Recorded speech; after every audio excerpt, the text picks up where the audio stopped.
히브리서 4장 16절입니다. 오늘 우리에게 주시는 하나님 말씀 히브리서 4장 16절 한 절뿐이니까요. 오늘 말씀은 마음에 막 생각하면서 마음에 새기면 참 좋은 말씀입니다. 자, 한 절 생각하면서 묵상하면서 같이 한번 읽겠습니다. 시작. 그러므로 하나님의 보좌 앞에 담대하게 나가십시다.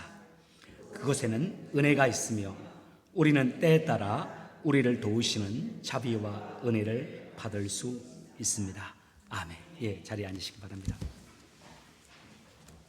말씀 시작하면서 제가 여러분에게 한 가지 양해의 말씀을 드리면서 시작하고 싶어요. 저희 교회 이제 금년 들어서 특히 또 작년부터 우리 청년들이 이렇게 좀 참여하고 있잖아요. 오늘은 한 3분, 4분밖에 안 됩니다만 때로는 8분도 참여하기도 하고 꽤 많은 청년들이 참여하고 있는데, 아무래도 저희가 성인 예배 그동안 우리가 좀 장년들 40대, 50대, 60대 중심이다 보니까 메시지가 우리 청년들에게는 이렇게 마음에 크게 와닿지 않는 그런 경향들이 있어요. 우리가 포인트가 그러니까. 그래서요, 금년부터는 우리 청년들까지도 들을 수 있는 청년들과 우리 한 40대, 50대, 60대가 같이 들을 수 있는 지점에서 말씀을 준비하고 또 말씀을 적용하면서 설교를 하려고 해요. 여러분들 이해해 주시고, 특별히 우리는 30년, 40년, 저 같은 경우는 55년을 교회에 다녔고 설교를 들었잖아요. 그러다 보니까 웬만한 예화 같은 것은 좋은 예화들은 다 합니다. 여러분들도 다 그러니까 제가 예화들을 쉽게 보편적으로 어른들이 알 수 있는 예화들은 제가 사용하지 않고 새로운 예화들을 사용하려고 노력해요. 그런데 우리 청년들 같은 경우는 우리가 다 알고 있는 예화들을 많이 듣지를 못했고 그 예화들이 우리에게 참 도움이 되거든요. 그러다 보니까 제가 그런 표현 방식이나 예화들을 우리가 이미 알고 있는, 오래 교회에 다녔다면 들었을 만한 예화들을 또 이렇게 설교하면서 우리 청년들에게도 말씀을 도전을 주는 그런 식으로도 말씀을 전개해 가려고 합니다. 그럴 때 여러분들 혹시 내가 아는 예화라 할지라도, 말씀이라 할지라도, 표현이라 할지라도 처음 듣는 것처럼 아멘 아멘 하면서 하면 됩니다. 전에는 한 번 배웠다면 2번 또 들었던 이야기 3번째 나와도 이번에는 뭐 한다? 복습한다 라고 생각하시면 들으면 좋고, 중요한 게 이거죠. 듣는 것보다 중요한 게 뭡니까? 삶에 적용하고 실천하는 거죠. 이제 또 다시 듣는다면 그 말씀을 듣고 또 묵상해보고 삶으로 실천할 수 있는 그런 시간들로 가졌으면 좋겠습니다. 그런 의미에서 오늘 우리가 잘 알고 있는, 특히 한국 사람들, 한국에 자란 어르신들 40대, 50대, 특히 60대면 다 아시는 이야기 하나, 사자성어, 고사성어 이야기하면서 말씀 시작해 보려고 해요. 미국에서 자란 분들 1.5세들 잘 모를 겁니다. 우리 아이들, 청년들 다 모를 거예요. 처음 들은 것처럼 여러분 들어주세요.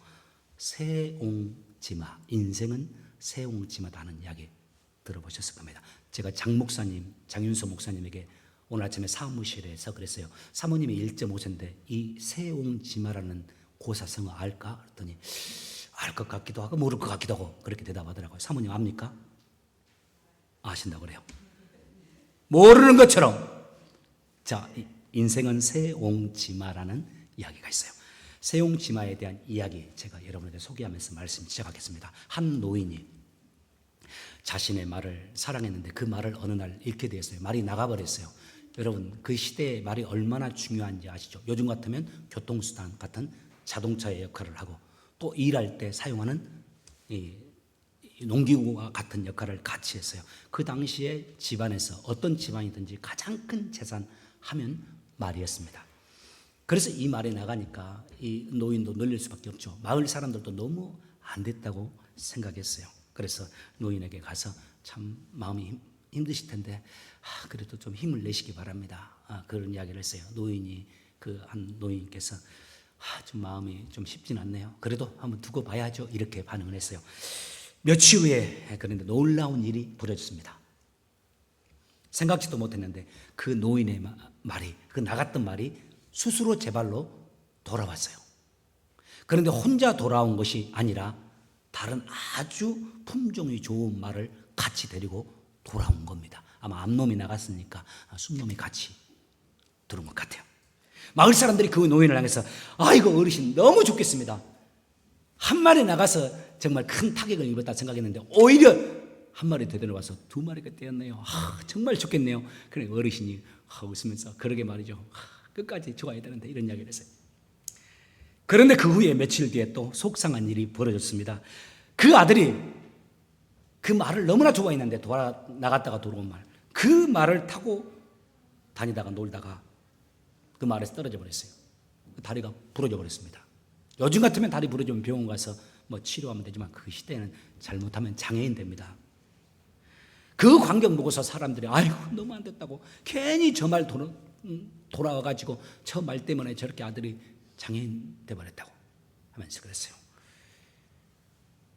그 노인이 하는 말이 그러게 말입니다. 그래 또 참 좋은 일이 있어야 될 텐데 하고 지나갔어요. 그런데 또 얼마 지나지 않아서 그 나라에 전쟁이 발발했습니다. 그래서 그 나라의 젊은 남자들, 그 마을에 있는 젊은 남자들도 강제로 전쟁터로 다 끌려가게 돼 있어요. 그리고 일부는 그곳에서 죽게 되고요. 그런데 그 마을에서 끌려가지 않은 한 남자 청년이 있었어요. 누굽니까? 그 다리 다친 그 아들이요. 다리가 부러져 있는 장애인같이 돼 있는 상황이니까 전쟁터에 데리고 가봤자 쓸모가 없으니까 그 아들만 전쟁터로 끌려가지 않게 됐다. 여러분 이 이야기 고사성어, 세용지마라는 이 고사성어를 통해서 우리가 알 수 있는 것, 그 고사성어가 우리에게 가르쳐 주는 게 뭡니까?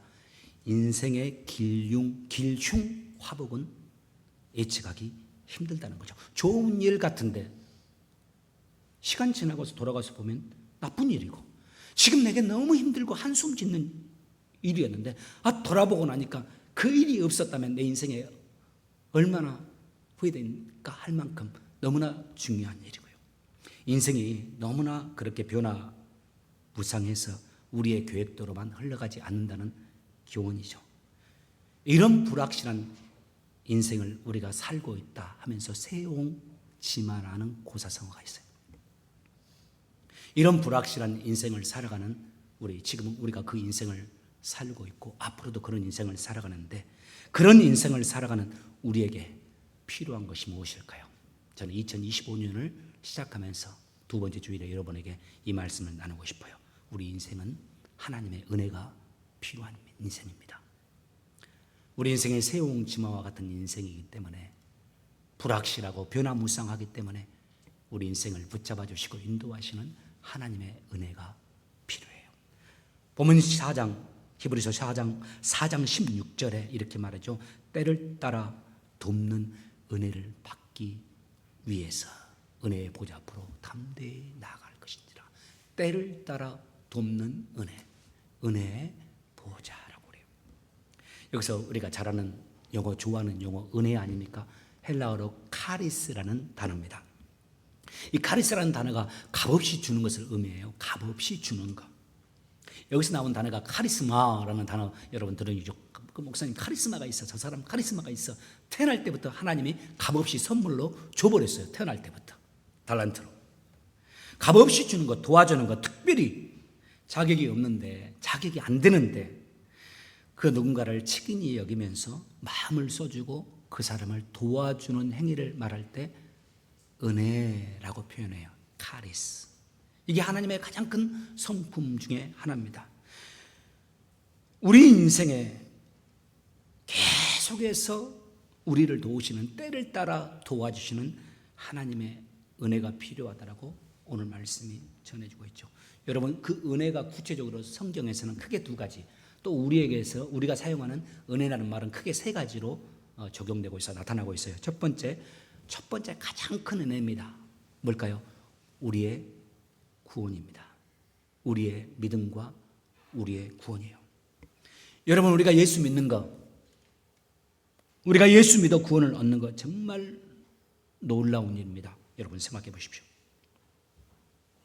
우리가 단 한 번도 예수님을 만나본 적도 없고 예수님과 대화를 나눈 적도 없어요. 우리는 이순신 장군 우리가 존경하지만 그분은 그래도 한국 분이에요. 그러나 예수님은 한국 분도 아니에요. 그런데 우리가 그분을 믿습니다. 한 번도 보지도 못하고 만나본 적도 없는데, 아니 믿어집니다. 우리가 그리고 그 믿음으로 우리가 구원을 얻었어요. 그거 정말 이상한 일 아닙니까? 지금 세상에 나가 보세요. 예수님이 나의 구주라고 예수님을 믿는 사람이 과연 몇 명이나 되는지 믿으려고 해도 안 믿어지는 분들이 있어요. 세상 인구 가운데, 세계 인구 가운데 많으면 5%예요. 그런데 우리에게 그 믿음이 있단 말이죠. 믿어져요. 어떻게 이것이 가능할까요? 바로 성령께서, 성령 하나님이 내 안에 역사하시면서 내 마음을 주장하사 내게 믿음을 부여해 주기 때문에 가능해요. 부모가 믿으라 해서 그 믿어진 게 아니에요. 하나님이 내게 믿음을 주셔서 내가 나도 모르게 믿어지는 거예요. 그리고 그 믿음을 통해서 하나님께서 우리에게 구원의 은혜를 베푸세요. 성경에서 가장 큰 것이 믿음입니다. 큰 은혜가 바로 믿음이고 믿음으로 말미암은 구원이에요. 여기 있는 분들이 다 그 구원을 얻은 분들이길 바라고 소망합니다. 두 번째, 이런 말하죠. 말씀 전하고 나가면 여러분 자주 저에게 하시는 말씀, 목사님 은혜 받았습니다, 이런 말 하잖아요. 은혜 받았습니다. 우리가 어렸을 때부터 교회 다니면서 배워서 하는 말이기도 할 텐데 정말 힘들고 어렵게 교회로 나왔잖아요. 마음이 아프잖아요. 그런데 예배를 통해서 또 설교 말씀을 통해서 주의 말씀을 통해서 감동을 받아요. 힘을 얻어요. 다시 일어날 수 있는 은혜를 얻어요. 이거 세상에 나가서 어느 누구의 조언으로도 될 수 없는 거예요. 하나님의 말씀을 통해서 역사해서 내게 힘을 주잖아요. 그때 하나님은 조건 없이 내게 말씀으로 역사해 주시고 나를 일으켜 주셨으니까 그때 은혜 받았습니다, 이런 표현을 하는 거죠. 또 한 가지, 세 번째, 우리 삶에도 하나님의 은혜가 필요해요. 하나님이 우리 일상에 하나님의 은혜를 부어주세요. 우리의 삶이 이 세옹지마 같은 세상 삶 아닙니까? 우리의 혼자 힘으로 살 수가 없잖아요.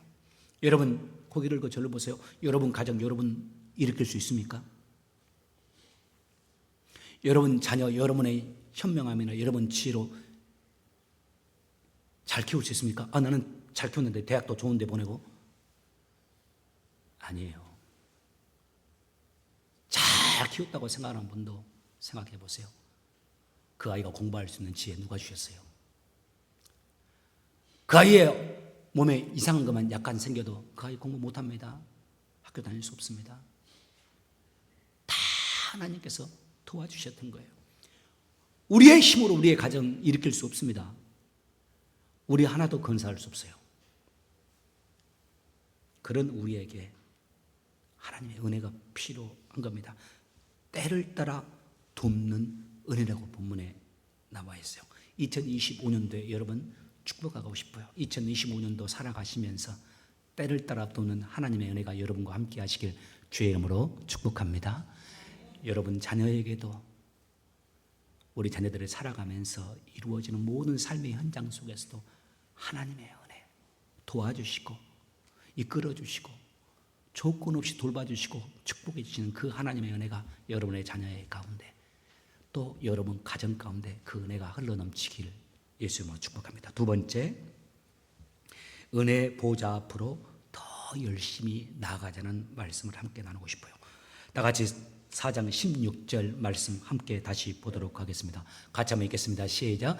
우리는 긍휼하심을 받고 때를 따라 돕는 은혜를 얻기 위해서 은혜 보좌 앞으로 담대히 나갈지 알자.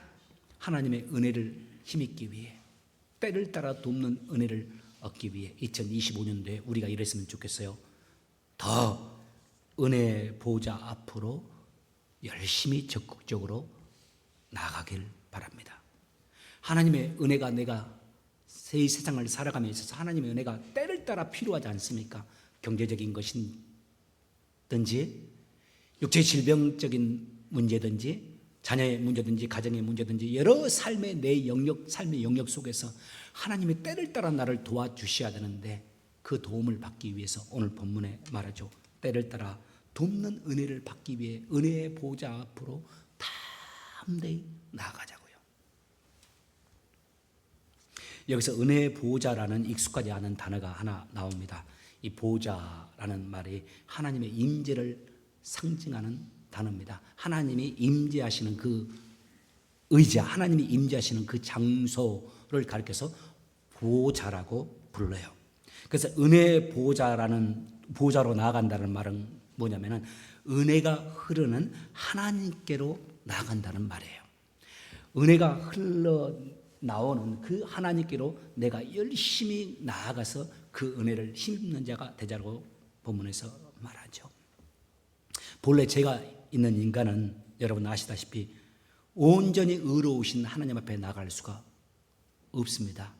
우리 인간이 죄가 있기 때문에 우리 죄인된 인간은 의로우신 하나님 앞에 나갈 수가 없어요. 이것은 마치 어두움이 우리가 어두움이라면 이 어두움이 빛 대신 하나님께 나가면 어둠이 소멸되는 것과 같아요.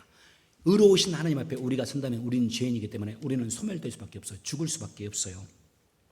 그래서 구약을 보면 하나님이 이스라엘 백성에게 은혜를 베풀어 주실 때 하나님이 이스라엘 백성들을 만나기 위해서 한 제도, 한 방법을 고안했어요. 우리 인간에게 제시해 줬습니다. 성소라는 곳인데 성소와 지성소를 구분하는 휘장이 있어요. 그 휘장 안에, 지성소 안에 법궤, 그리고 법궤 위에 시은소라는 곳을 만드는 곳이, 그곳에 하나님이 임하셨어요. 형제님 좀 띄워주시기 바랍니다. 바로 저 보이는 그림이 법궤입니다. 근데 법궤 위쪽에 우리 두 천사가 이렇게 감싸고 있죠. 그때 그 뚜껑, 그 감싸고 있는 바로 그 커버를 가리켜서 시은좌, 시은소 이렇게 불러요. 영어로는 뭐라고 합니까? 여러분 보입니까 혹시? 머루시 시트라고 해요. 자비로운 자리, 하나님의 임재. 이스라엘 백성들을 하나님 만나심에 있어서 이스라엘 백성들을 만나면 다 죽으니까 지성소 안에 이 법궤를 만들게 하셔서 그 법궤 위에 임하셨어요. 그래서 하나님이 자비로 임하셔서 그 자비를 베풀어 주는 자리다 해서 머리스 시트라고 표현했어요. 한국 성경에서는 시은자, 하나님의 은혜를 입을 수 있는 곳이에요. 하나님 은혜가 나오는 곳이에요. 그런데 그 지성소 안에 아무나 들어갈 수가 없어요. 저 법궤에 하나님이 임재하시기 때문에 죄 없는 자만이 들어갈 수 있거든요. 만약에 인간이, 죄 있는 인간이 그 속에 들어가면 하나님 뭐라고 했습니까? 다 죽으리라 그랬어요. 그 임재하는 그 법궤 앞에 서면요. 그래서 성소와 지성소가 있는데 그 중간에 지성소 앞에 우리 여러분 과거에 한국교회 가면 강단 뒤에 빨간색으로 비슷하게 붙어있는 그런 청 같은 거 보셨습니까? 가죽 같은 거. 그게 휘장이라고 하는데 그게 성소와 지성소 사이에 이렇게 딱 쳐 있었습니다. 오직 대제사장만이 그 속에 이 휘장을 지나서 법궤 앞에 나아가서 하나님께 제사하고 예배를 드릴 수 있었어요. 어떤 백성도 하나님 앞에 나갈 수 없었거든요. 죄인이니까. 하나님이 그 백성들을 모두 대표해서 딱 한 사람 들어갈 수 있도록 허락해 주셨는데 대제사장이었습니다. 이 대제사장이 이날은 이 휘장을 넘어서서 지성소 안에 들어가 법궤 앞에 서서 이스라엘 백성들의 죄를 구해요. 대표로. 그리고 또 하나님 우리의 삶을 지켜달라고, 우리에게 은혜를 베풀어 달라고 기도를 해요. 간구를 해요. 그때 이스라엘 백성들은 어떻게 합니까? 성소에 못 들어옵니다. 다 성막 진 밖에서 금식하면서 하나님의 도우심을 구해요. 지금 우리 대표에서 대제사장이 하나님 앞에 서고 있는데 우리의 죄를 사하시고 우리에게 자비를 베풀어 달라 하는 그런 현장이 이루어지고 있으니까 밖에서 금식하면서 이스라엘 백성들이 기도한다고요. 그때 시간이 되어서 대제사장이 하나님의 도우심을 힘입고 용서와 은혜를 허락받고서 휘장 밖으로 나옵니다. 성서 밖으로 나와서 선포하죠. 하나님이 우리를 용서하셨다. 하나님이 우리에게 자비를 베푸시고 은혜를 베풀어 주셨다라고 선포를 해요. 그때 그 선포를 듣자마자 이스라엘 백성들이 이제 금식 끝냅니다. 그리고 큰 소리로 하나님을 찬양하면서 기뻐하면서 음식을 먹고 축제를 즐겨요. 이 절기를 가리켜서 대속죄일이라고 부릅니다. 자, 좀 어려웠어요. 한마디로 죄인된 우리 인간은 누구도 거룩하신 하나님 앞에 나아갈 수가 없었습니다. 오직 하나님이 세우신 대제사장을 통해서만 하나님의 은혜의 보좌 앞에 나아가서 그분의 은혜를 때를 따라 돕는 하나님의 은혜를 힘입을 수가 있었어요. 그런데 오늘 본문이 이렇게 말하는 겁니다. 뭐라고요? 은혜의 보좌 앞으로 담대히 나아가자고요. 아니 우리가 어떻게 은혜의 보좌 앞에 나갑니까? 나가면 죽는데. 대제사장만이 나가서 그 은혜를 힘입을 수 있었는데, 이것을 신약성경 27장 50절과 51절에서 이렇게 말하래요. 예수께서 다시 크게 소리 지르시고 영혼이 떠나시니라. 이에 송소 휘장이 위로부터 아래까지 찢어져 둘이 되고, 예수님이 십자가에 달리실 때 예수님이 우리의 대제사장이 되어서 우리 대신 들어가신 거죠. 그리고 예수님이 죽으실 때 송소 휘장이요, 예루살렘 성전의 휘장이 쫙 찢어져 버립니다. 그래서 누구든지 예수님을 통해서 은혜의 보좌 앞으로 들어가서 은혜를 구하고 은혜를 힘입을 수 있는 그 축복의 길이 열린 거예요. 자, 여기까지 말씀드리면 좀 어렵습니다만 다음과 같은 질문을 또 하나 할 수 있어요. 자, 여러분, 그러면 우리가 은혜를 힘입기 위해서 우리가 어디로 가야 된다고요? 하나님의 쉬운 자로 가야 되지 않습니까? 메르스 시트로요. 자, 그러면 쉬운 자 어디 있습니까? 예루살렘 성전에 우리가 쉬운 자 앞으로 가야 합니까? 그럴 필요가 없고 그럴 수도 사실은 없어요. 왜요? 우선적으로 지금 쉬운 자는, 이 법궤는 행방이 불분명해요. 어느 순간 이 쉬운 자가 사라져버렸어요. 이 쉬운 자가 어디에 있는지 미스터리입니다. 어떤 사람들은, 유대인들 가운데 지금 저 예루살렘에 있는 그 모스크 성전 지하에 밑에 이 법궤가 숨겨져 있다고 말하는데, 그거 그냥 아닐 거라고 다 말을 해요. 저는 왜 하나님이 이 쉬운 자를 숨기셨을까? 저는 하나님이 쉬운 자를 숨기셨다고 생각해요. 왜냐하면 더 이상 이제 쉬운 자가 필요 없기 때문이에요. 더 이상 하나님이 쉬운 자를 통해서 우리를 만나시고 우리에게 자비를 베푸시지 않기 때문이에요. 만약 지금도 쉬운 자가 있으면 어떤 일이 벌어질까요? 아마 우리 그 쉬운 자 앞으로 우리도 1년에 한 번씩은 가야 될까요? 그래서 그 쉬운 자를 우상 숭배하듯이 숭배하는 일들이 일어나고 있을 거예요. 그래서 저는 하나님이 그 쉬운 자를 사라지게 하셨다고 생각해요. 우리는 쉬운 자 없이도 하나님 앞으로 나아가 그분의 은혜를 힘입을 수가 있습니다. 그것이 어떻게 가능합니까? 요한복음 1장 14절에 이렇게 설명해요. 우리 다 같이 이거는 같이 읽고 싶어요. 요한복음 1장 14절 같이 읽습니다. 시작.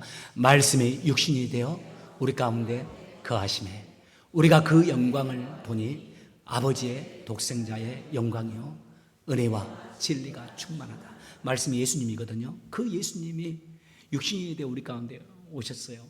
그런데 그분을 보니까 그분이 어떤 분이냐면은 그분에게 은혜가 충만한 분이래요.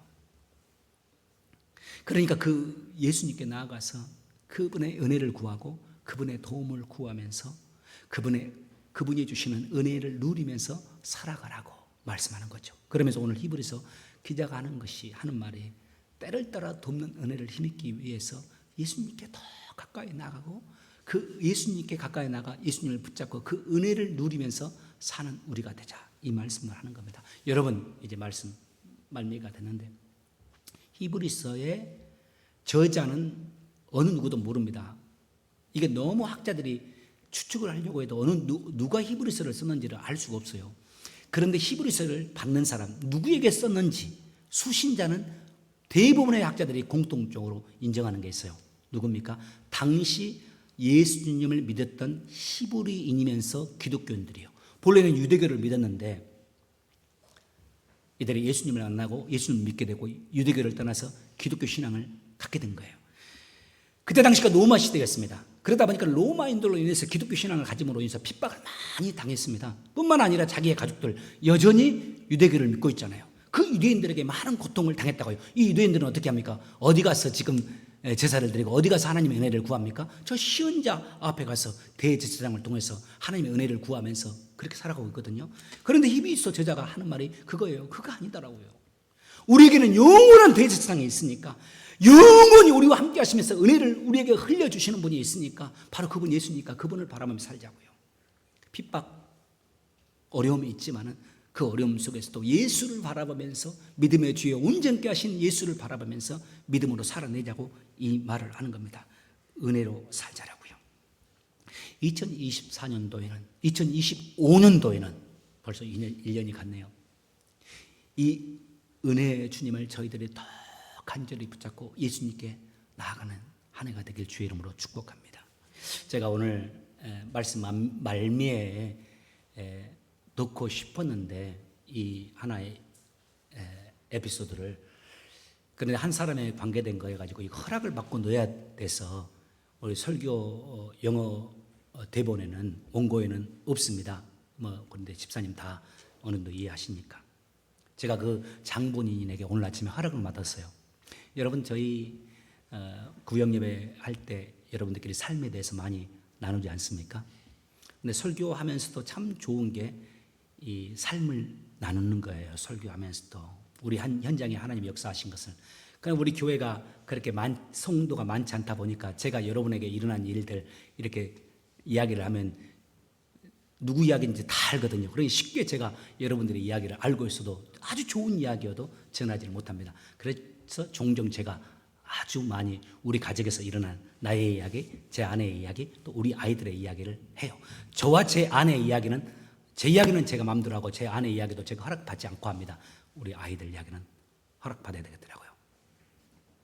우리 아이 가운데 한 아이가 지난주에 자기 인생에서 가장 중요한 시험을 치렀습니다.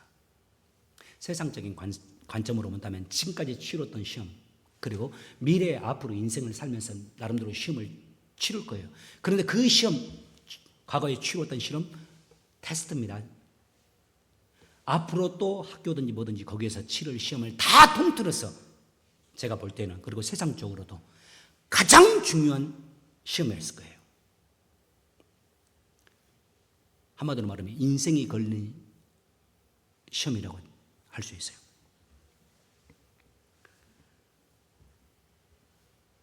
그 시험 보러 가는 날 아침에 제가 새벽기도 끝내고 우리 아이에게 제가 이 문자를 띄웠습니다. 형제님, 띄워줘 보세요. 제가 그거 안 보입니다. 아이고 빨라요. 보입니까? 확대를 해줘야 되겠네. 보입니까? 안 보입니까? 안 보인다고.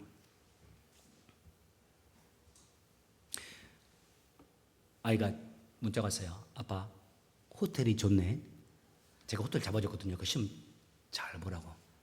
나도 그런 호텔에서는 못 잡았습니다. 제일 좋은 나름대로 호텔. 그래 제가 잘 도착했어? 하면서 제가 말해서 마음 편하게 먹고, 아빠 엄마도 주님께서 선하게 인도하실 줄 아니까 편하게 마음 먹는다. 우리 딸 화이팅 하시오. 이렇게 썼어요. 그랬더니 한 번 더, 저 표현이 뭐예요? 저게 메롱이에요? 끙 이런 건가요? 응 하면서 아무튼 뭐 하나 보냈어요. 제가 이 문자를 그 다음에 보냈습니다. 올리세요. 사랑하는 딸, 시험 가기 직전에 보낸 겁니다. 시험 보기 직전에 사랑하는 딸, 오늘 더욱 주님을 바라고 주님을 의지하고 사모하는 시간이 되길 바란다. 인생을 결정할 수 있는 그 시험을 앞둔 우리 아이에게 시험 잘 봐라 할 수 있죠. 부모로서 무슨 말 할까요? 저희 집에 한 사람은 이렇게 하나님 앞에 기도했답니다. 하나님, 푸른 것도 맞게 해주시고 찐 것도 맞게 해주옵소서. 좋은 기도죠. 부모님이 할 수 있는. 하나님 기뻐하실 거예요. 근데 제가 하나님 앞에 바라는 거, 새벽에도 주 앞에 그렇게 기도했어요. 하나님, 오늘 앉아서 몇 시간 치르는 이 시험의 현장이 주님과 우리 아이의 언약이 맺어지는 시간이 되게 해주십시오. 우리 아이가 하나님을 의지하면서 자신을 하나님께 드리겠다고 약속하는 헌신의 현장이 되게 해주십시오. 이 문자를 보내면서 단지 시험 잘 보라는 것이 아니라 하나님, 내가 주님 사랑하니까, 내가 주님을 사모하니까 하나님 내게 지혜 주시고, 내가 하나님이 내게 주신 이 지혜로 하나님 내가 원하는 일을 이루게 해주세요 라고 기도하라고, 그런 마음으로 제가 이 문자를 보낸 겁니다.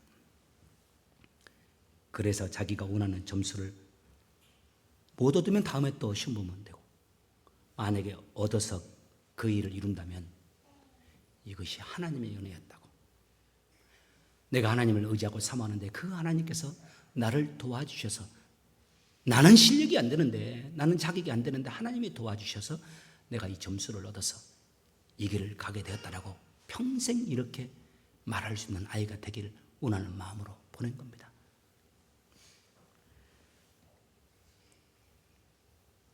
무서운 것이 이거예요. 자기가 원하는 거 이루면 사람들은 자기 똑똑한 것으로 된 줄 압니다. 조금 더 좋은 직업이거나 조금 더 많은 돈을 벌면 사람들은 더 그래집니다. 겉으로는 말로는 아니라고 하면서 속은 교만하고 마음이 높아집니다. 그래서 목 꼿꼿하잖아요. 인사는 잘 받아도 인사 안 하잖아요. 하나님 앞에 제가 바라는 게 그거죠. 나는 참으로 부족한데 하나님이 해주셨다고.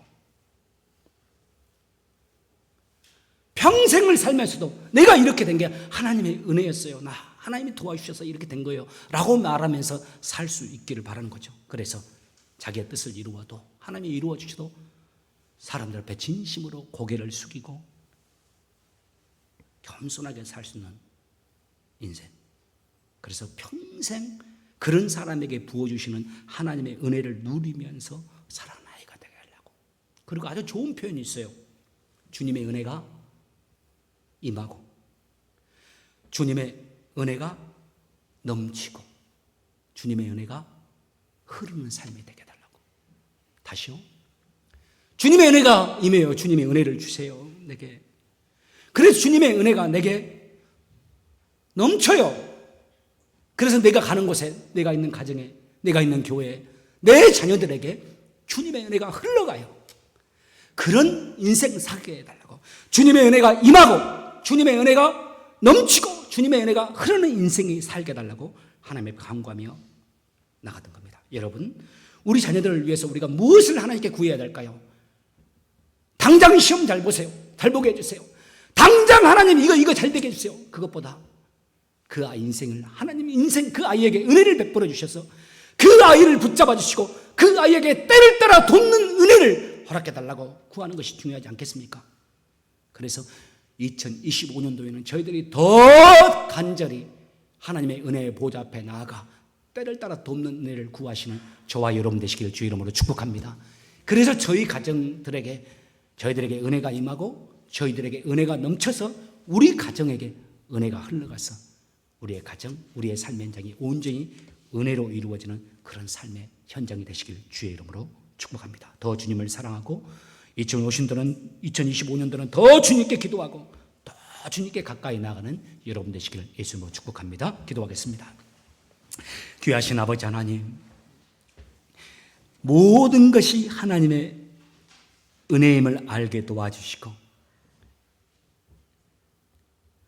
우리의 삶의 모든 순간이 하나님의 은혜였다고 고백할 수 있는 저희들 되게 하여 주옵소서.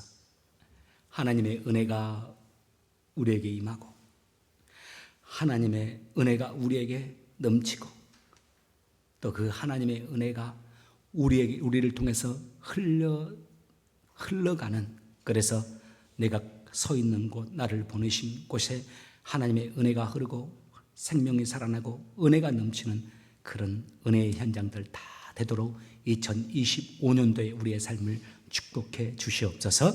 감사하며 예수님 이름으로 기도합니다. 아멘.